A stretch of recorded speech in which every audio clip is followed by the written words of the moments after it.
Super animado, hein? E já são 11 horas da noite, eu já tô dormindo sentada, porque o meu organismo de senhora de 70 anos faz eu ter que dormir 7 horas da noite.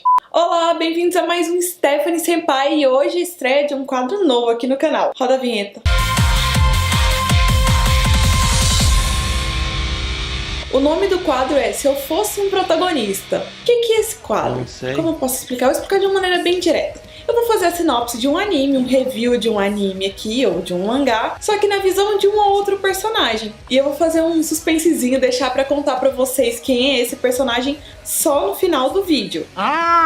Então se você já adivinhar aí, ó, depois que você terminar de assistir o vídeo, deixa nos comentários em qual das dicas, em quanto tempo você demorou pra descobrir quem era esse personagem. Ou seja, é uma sinopse na visão de outro personagem que não é o protagonista. Bom, eu vou falar do anime, mas também é um mangá, que é uma obra de Hiroyuki Takei. O mangá é mais antigo, mas ele foi adaptado para anime em 2001, então não é tão old school assim. Pessoal, quando eu assisti esse anime, eu achei que ele era bem mais old school do que ele realmente era. Então vamos lá, a sinopse. Ora, até que enfim. O nosso protagonista aqui, ele nasceu na era Heian e ele desde cedo foi considerado ali, já se percebeu que ele era um talento nato entre os xamãs, que ele era muito poderoso. E no período que ele viveu, ele passou por guerra, desgraça, ele conheceu ali a parte sombria da vida, a parte sombria do mundo, por assim dizer. Então isso meio que moldou o caráter dele. Até que ele conheceu um demônio, um espírito ali, e esse espírito, esse demônio,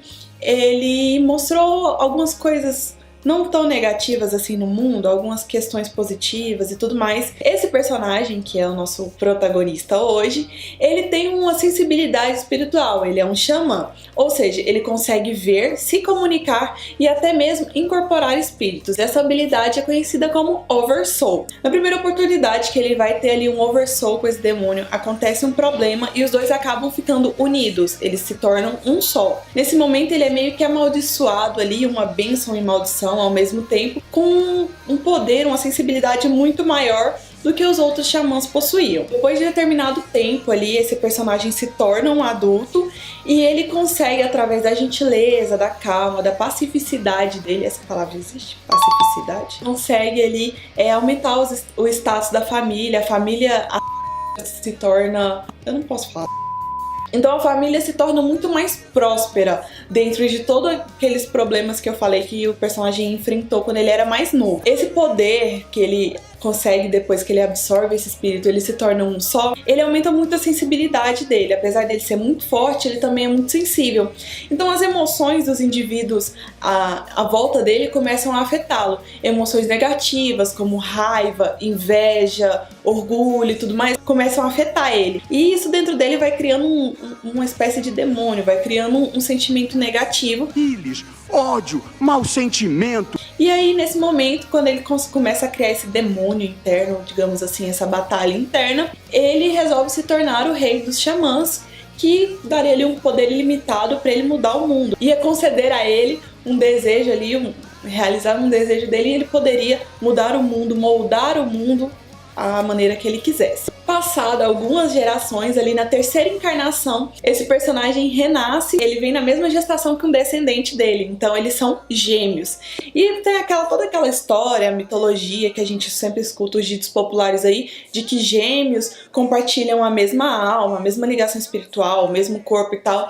Tem um pouco essa questão de ele não se sentir completo, porque esse irmão teria ali um pouco do poder dele, seria uma metade dele, por assim dizer. Ou seja, qualquer irmão normal. Como qualquer irmão, esse você quer o que é dele, ele quer o que é seu e tamo aí. Eu tenho 4 irmãos, então eu sei do que eu tô falando. Deus me defenderai. Aí nesse momento ele decide novamente ali continuar trilhando seu caminho para se tornar o rei dos xamãs e conseguir ali construir o seu mundo ideal. Nesse caminho ele encontra o seu irmão, do qual eles foram separados durante o nascimento. Ele reencontra esse irmão ali com a diferença de ideais, cada qual com a sua equipe, a equipe do irmão moldada por determinadas personalidades e a equipe desse personagem principal nosso são personagens que passaram por questões ali que sofreram, boa parte deles tiveram uma história de vida sofrida e são personagens que não estão ali por sorte ou só para se divertir, eles estão ali por motivações pessoais relacionadas ao sofrimento, à dor e porque eles se tornaram muito fortes. Então eles ali, esses amigos do nosso... Amigos não, amigos é uma palavra forte. Esses companheiros, esses seguidores, por assim dizer, do nosso personagem, tornam-se ali uma equipe com ele. Só que ao mesmo tempo que tem essa relação dos fortes estarem unidos, o nosso personagem ele não é tão empático, ele não demonstra tanta...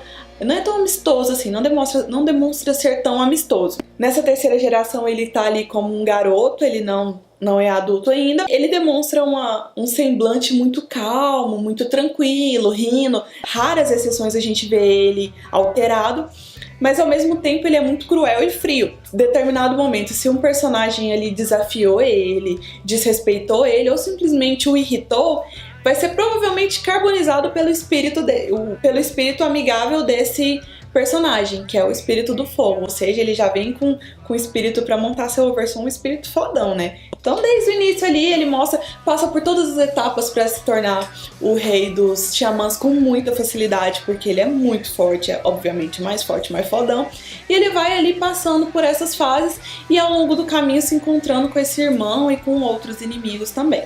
E ele passa por todas as fases e chega ali na última fase da competição, acontece algumas reviravoltas, mas assim, ele é um personagem tão forte que o protagonismo pegaria tão pesado com ele, que a gente mal vê ele passando pelas fases do desafio para se tornar o rei dos xamãs. De fato, a gente vai ver uma luta beirando a igualdade entre ele e o seu rival, só nos dois últimos episódios do anime, no caso.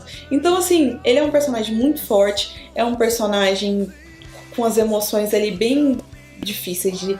Às vezes você não gosta, às vezes você gosta. Ele é um pouco difícil de se desvendar, mas ao longo da história dele ele foi se moldando pra ficar desse jeito. Provavelmente você já deve saber quem é. Se você assistiu esse anime ou leu esse mangá que eu tô falando, você já sacou logo de cara. Uma das frases que ele fala, que eu acho muito interessante, que eu resolvi trazer aqui pra vocês, ele fala que algumas pessoas nascem com sorte. Elas experimentam ali a felicidade sem sequer tentar. Ele fala que isso é ridículo. E as pessoas são felizes por ser felizes, assim, é algo fácil, algo simples pra elas. E ele que provou de dor, provou de todos os sentimentos ruins, ele acredita que isso seja meio injusto. Acho que é um personagem que, apesar do anime ser curto, é um personagem que poderia ganhar um spin-off, alguma coisa assim, pra ser mais bem explorado, sabe? Sobre essa questão das encarnações. Porque no anime a gente não tem tanta informação sobre, tem mais informação nos mangás. Bom, se você adivinhou, meus parabéns. O anime do qual eu falei, se você não adivinhou, se você não sacou muito bem,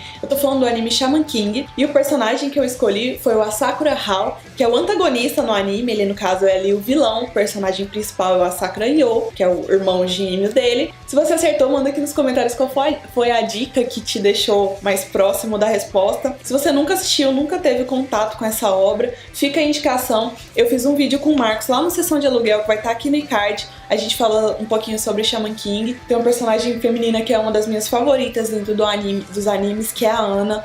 É um shonen muito bacana. Se você gostou do quadro, deixa aí também nos comentários o personagem que você quer que apareça aqui no perfil. Quem você gostaria de ser shonen, quem você gostaria de ter a sinopse do anime na visão dele. Imaginando ali que ele fosse só o protagonista. A gente já tô preparando aqui um próximo personagem com a ajuda do Marcos, que também gostou da ideia do quadro. Gostou, Marcos? Gostou da ideia do quadro? Então deixa aqui nos comentários. Não esquece de se inscrever, deixar o like e ativar o sininho pra ter o próximo vídeo, que na quarta que vem eu tô de volta. E é isso, galera. Até a próxima!